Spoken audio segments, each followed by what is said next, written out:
the enemy. We do not exercise it. We have, like I said, I was being facetious when I said it's not an indicative of my presence in here and my hierarchy for the bishops in Detroit. All of you know what has been happening in that diocese. I don't have to belabor the point, okay? But we are not the only ones. Let me focus on you what's going on. The first one, I won't mention names, but I think you get it. The Diocese of Canada is in dire need of somebody that believes in Orthodoxy. All right? The Chancellorcy of this archdiocese is in dire need of somebody to speak for Orthodoxy. Okay? Phil, wait. Let's not. We'll have dialogue through here. Well, okay? I understand, but I'm just trying to prove my point about the selection of the hierarchy. And the ones that we are talking about, they're iffy at best, and they're supposed to be leading us about Orthodoxy. And every one of us, when they come to our parish, what do? We are trying to be the first one we push and shove to kiss their hands. My goodness gracious. I'd like to call next. Forgive me, but okay. Anyway. I'd like to call comment and fervor. But I just wanted to say something that I feel very, very strongly about, and Father Mark's comments and Paul's comments too, I think should be taken very, very seriously. What the questions were really about was the language that we're using to talk about our cause. And I say our, I'm not officially a member here because I have hesitations on this very point. Well, how do we understand ourselves to be part of the church? And I think the point that Father Mark is making, that let's use the language of the church as part of this body. Let's continue to in our process of reforming or renewing the church. Let's use the language and theology of the church. Let's not abandon it. Let's not start talking like civil rights lawyers. Or let's not start talking like politicians. Let's try to stick to this concept. It's very difficult to do, but we can do it. We should, and I'd like to see more thought when we speak. And it's not an easy thing to do to think in terms of this. We talk about human rights. We talk about any number of things: democracy, freedom of speech. Well, all these we have our own theological language for these things.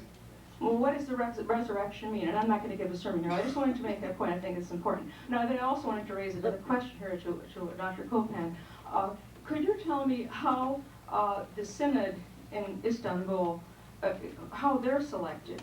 Because I've heard that not only must the patriarch be a citizen of Turkey, but that the synod itself, the people that are picking the candidates must be. Now, how in the world are out of 5,000 Greek Orthodox in Istanbul, are we going to get 13 synod members, or 12 synod, whatever many they are, that are going to pick this person that's going to lead our church here in the whole world, for that matter? A very good question. I don't think it's a very good question. This is part of the problem. The diminishing Orthodox population of Turkey is creating a serious problem for the collection of eligible and capable metropolitans. It's a very limited pool. And these metropolitans must be Turkish citizens also, and they're selected by the Synod itself renewal. They select their own under the paper. So people are not involved there neither. They should be involved. They're not involved. We're all involved. But I live on 1922 on the street. And that's a big problem. With all due respect to Laity, he was a humble, pious man, but he was a low man on the totem pole when he was elected in 1972, because the Turkish scratched out, as mentioned, 12 Turkish scratched out 12 of the 15 eligible names, and the least significant, the 15th man with the least seniority, the least experience, was the one that was acceptable to the Turkish authorities to be patriarch. Metropolitan Laity, who was the Metropolitan of Chalcedon, the ranking metropolitan, who was to succeed the was persona non grata Turkish government. So that's a problem we have too. That we have to come to terms to patriarchate that in another commission on whether or not we should become all stuff in the church. Can we be governed by such a apparatus operate in a hostile environment with such limited personnel. In fact, the patriarch, the late patriarch, had invited all the clergymen and all the lay people to come to Constantinople to show activity, movement, and we need clergy to staff the parish churches of Constantinople because there are not enough clergymen around to staff the 60-odd Orthodox churches that still are open in Constantinople. And it's a very serious problem that we as laymen there have to consider together with the clergy, because we are the body, one body of the church, and it seems like our hierarchy it just isn't addressing itself. It's oblivious. It's aware of it, but we're going to be here as long as God will sustain us, which is laudable, but it's not realistic. My point of view has been is that maybe we should activate ourselves, get involved, and have our connections with the high-ranking people in all areas of the world to put pressure upon the Turkish government to withdraw its harassment and to permit the patriarchate to exist as an international body, and to bring the signatories of the Lausanne Treaty, France, England, Greece, Yugoslavia, Romania, Japan, to put pressure upon the Turkish government, the World Council of Churches, and all the national council of churches, the UN, to bring about the freedom of the patriarchate, and then perhaps we can have a renewal of the patriarchate and a renewal in the church. It's a very serious and resistant problem. Right. I think Professor Bandy, Father Bandy, is next. Just a note to the gentleman who spoke about. Can you use the microphone? Can't hear him back here. Use the mic, please.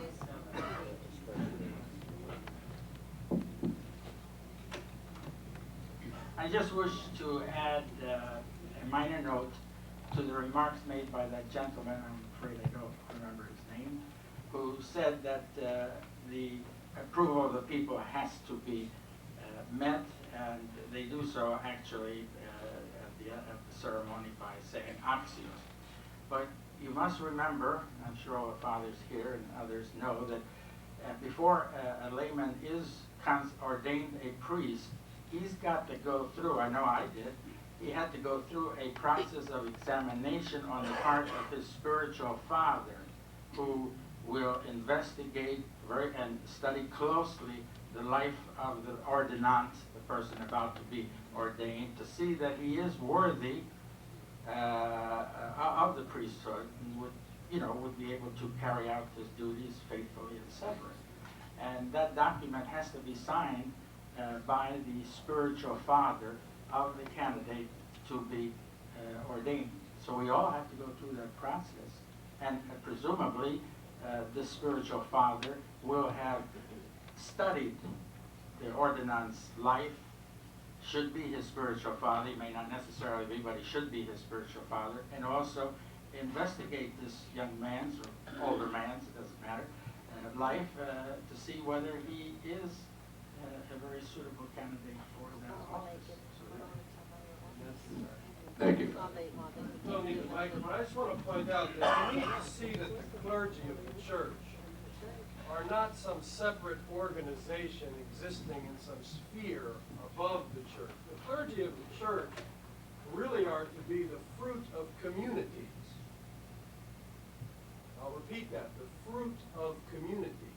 Something is happening in the local parish which eventually produces this individual or this individual who becomes a priest, a deacon, or a bishop. And that's the way we need to go back to looking at how clergy are selected. The axios point is well taken, but it's kind of post facto. I mean, the man's just been ordained. I'll never forget when I was ordained a priest in Baltimore 12 years ago tomorrow in the cathedral. I can remember hearing the axios, and I can remember that it was only as they put the vestments on me that I heard axios. And believe me, I never felt so anaxios in my life. But what I understood was that Christ is worthy, because the vestments of the priest represent Christ. They don't represent the man.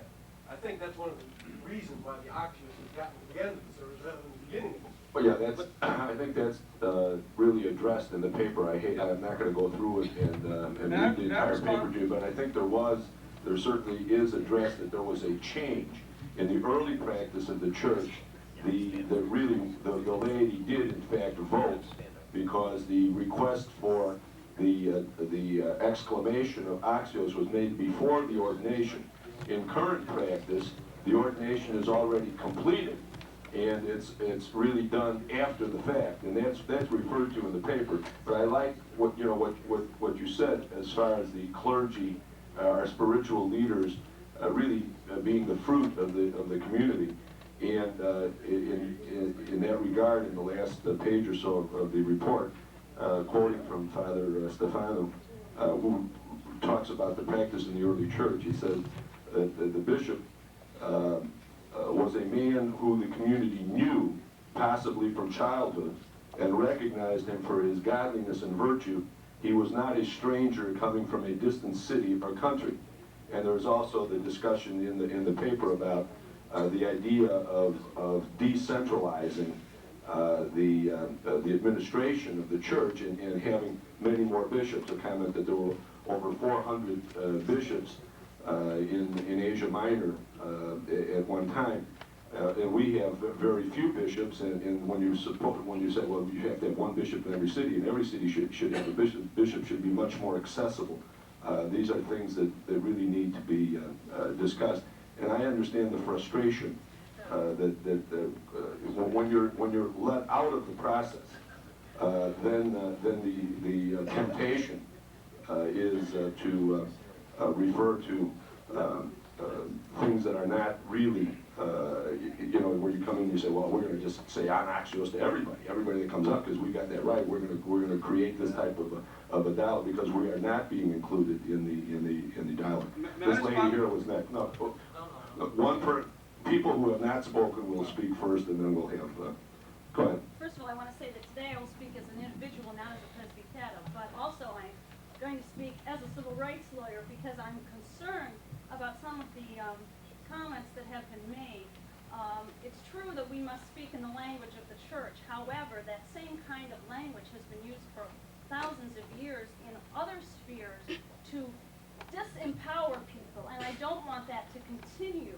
And so we have to be very careful how we speak and what phrases we use and what terms we use, because it is very important, particularly in the role of women in this church, that we have the models that have been chosen and the words that we have been used to as models for us: humility, patience, all of those words, which are wonderful words and are spoken in the spirit of Christ, are used to keep us in the position that we have held in the last history of the church, and we must be very careful that those words aren't used in the future to keep Laity out of the role that they should have.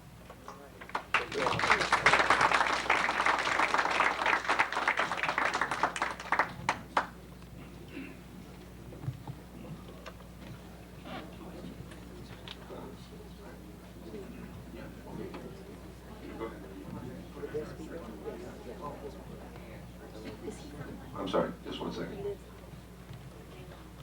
Church that's affiliated with the Antiochian group, and she took time from a very busy schedule to be with us today, just to say hello to us, and thank you very much for coming.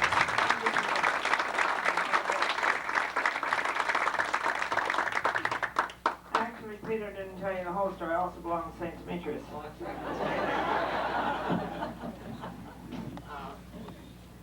And I was baptized by a Greek Orthodox priest.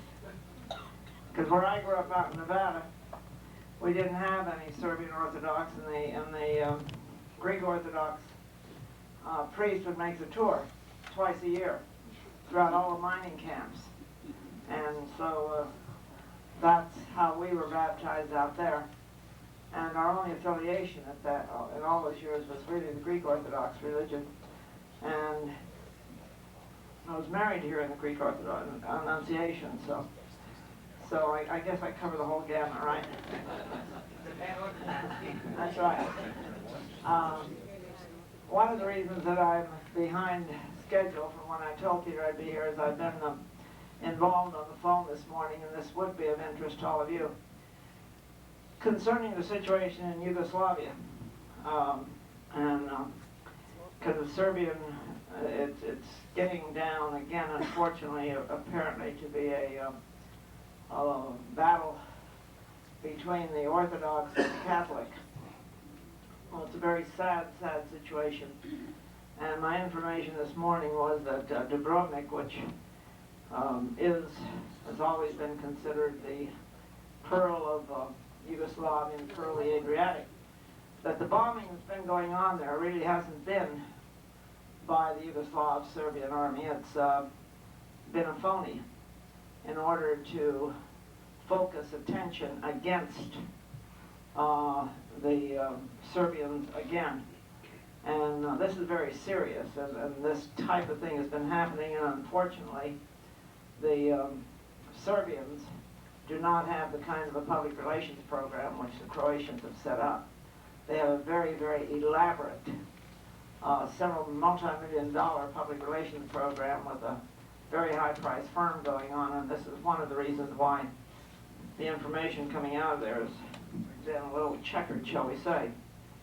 But so I just wanted to explain that to you. But my real purpose of being here today was to welcome you to our very, very beautiful Baltimore. How many of you are from all over the country and not from Baltimore? Very good. Very good. We've got great representation.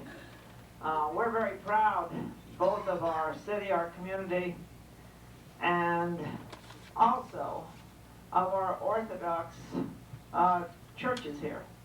We have several in the Russian, or Greek, and the Antiochian, and they're working together, and I think it speaks well for all of them.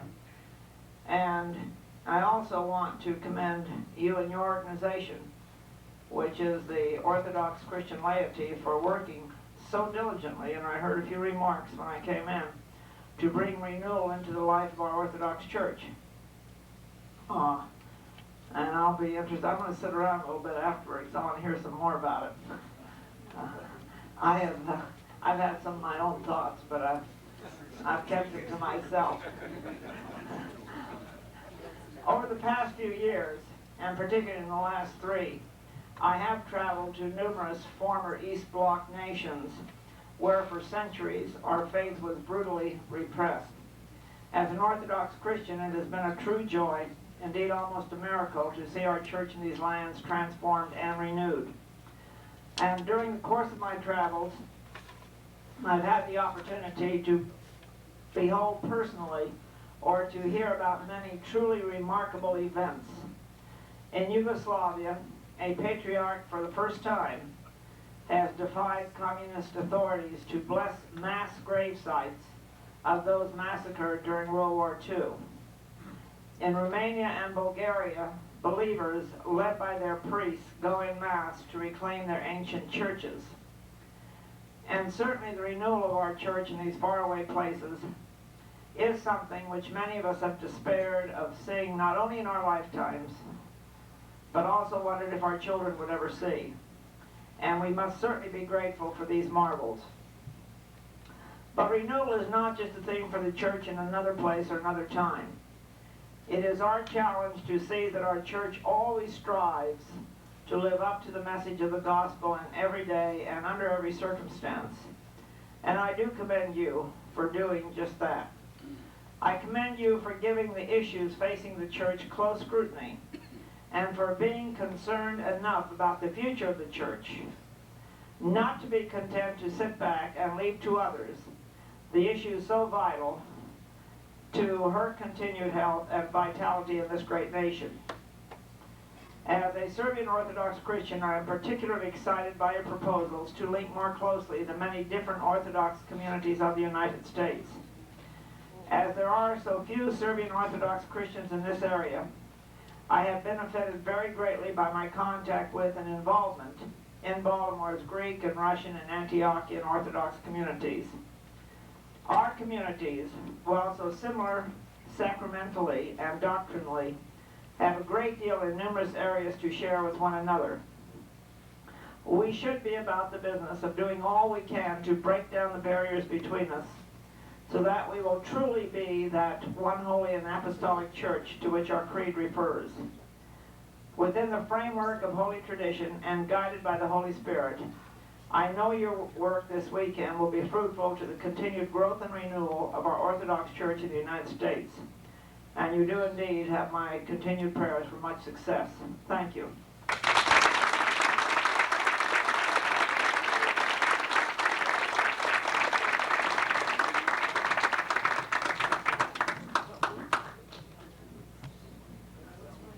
just wanted to add that that Congresswoman Bentley is, we know her as a successful and hardworking politician, but she also was a newspaper reporter and a tough maritime editor, so she has, she's not a person who's afraid to question, and that's why we're very pleased that she came with us today. And now I'll turn the program over.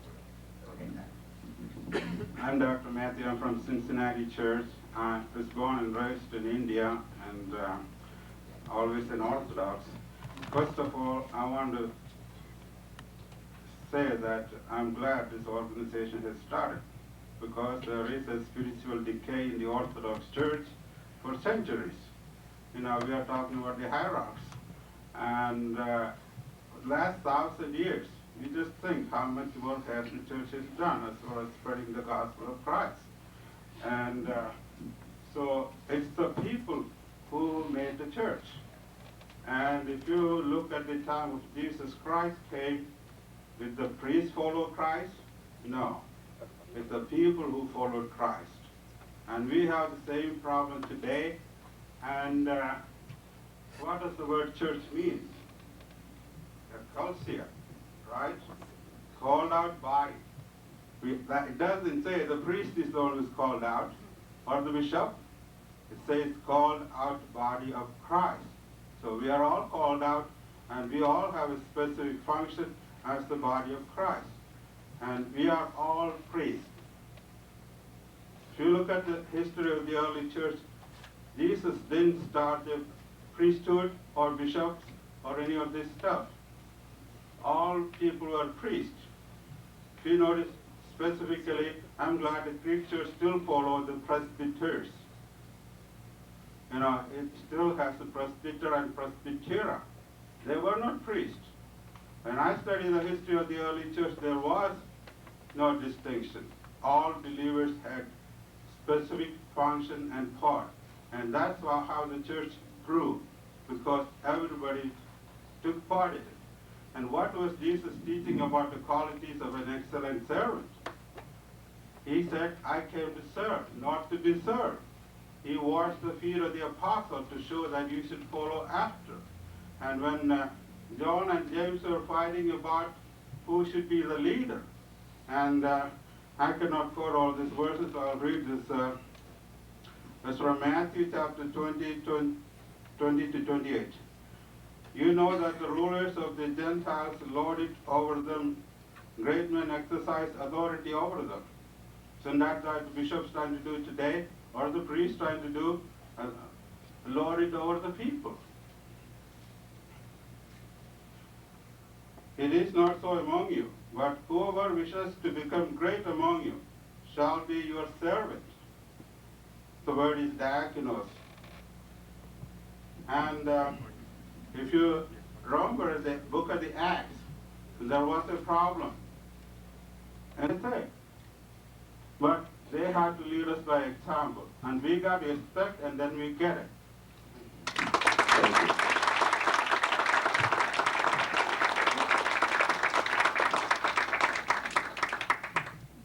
My name is Bud George. I'm from Baltimore.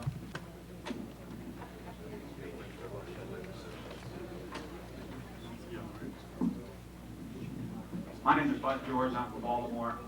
I got to say that it's a little sad to be here today, because I was in the same rooms 30 years ago, and I heard Peter Marudis' talk in those days about the immigrants who told us, don't look back, look forward. And I can say that with the leadership that we have not moved forward. We're still an immigrant church in this country. I hear we must talk in the language of the church. If we talked in the language of the church, the Russian Archdiocese would be the primary one in this country, because they established the first church in this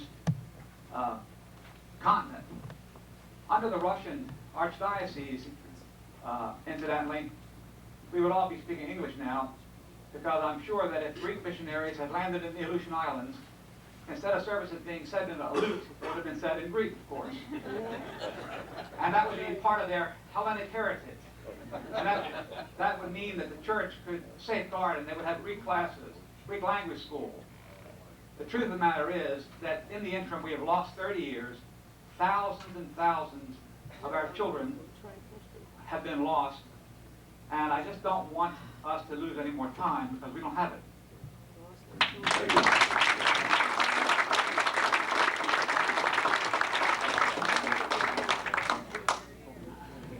My name is Keith Sturzing, and I'm living down in Kingstown, Virginia, but I really claim Austin, Texas as my home.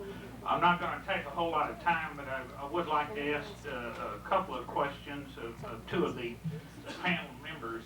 I read the OCL statement on the situation in Istanbul and Turkey, and I hear Dr. Kopan talking about the harassment of the ecumenical patriarch. I'm not an expert on the situation in Turkey or Greece, for that matter, or not really knowledgeable on it.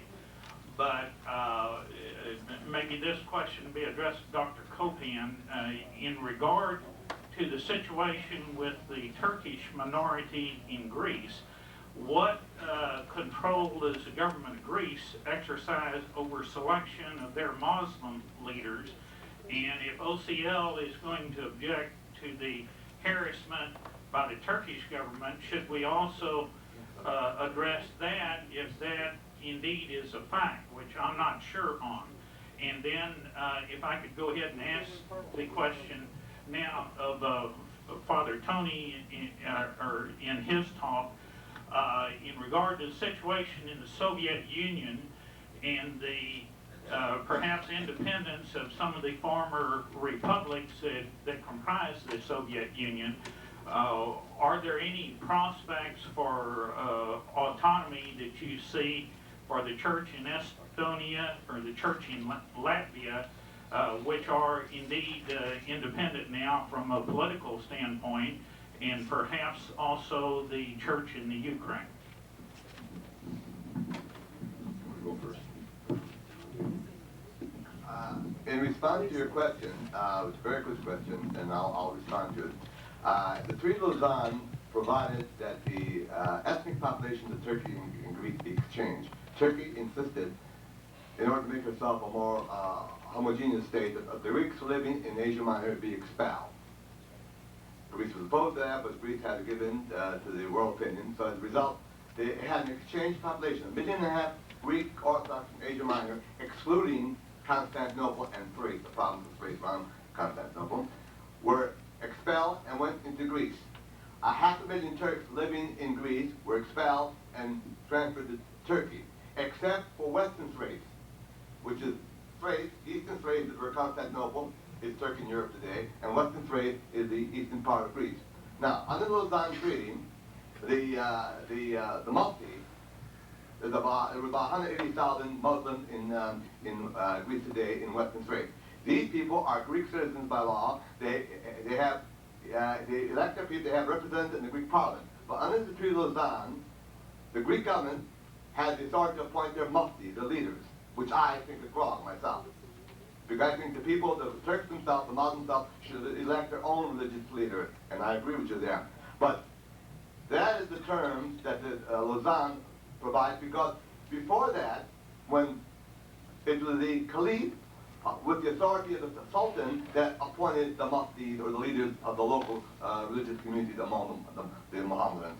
And the recent barricade, the Patriarchate, was a result of the appointment by the Greek government of local Mufti religious leaders in the Turkish community, and the objection on the part of Turks in Turkey itself. And that brought about the recent barricade of the Patriarchate, insisting that the Turks, the Muslims in Greece, should be permitted to elect themselves. And I agree with that. But that's an international situation which has to be worked out by international law or by some negotiation between Turkey and Greece. Although if I was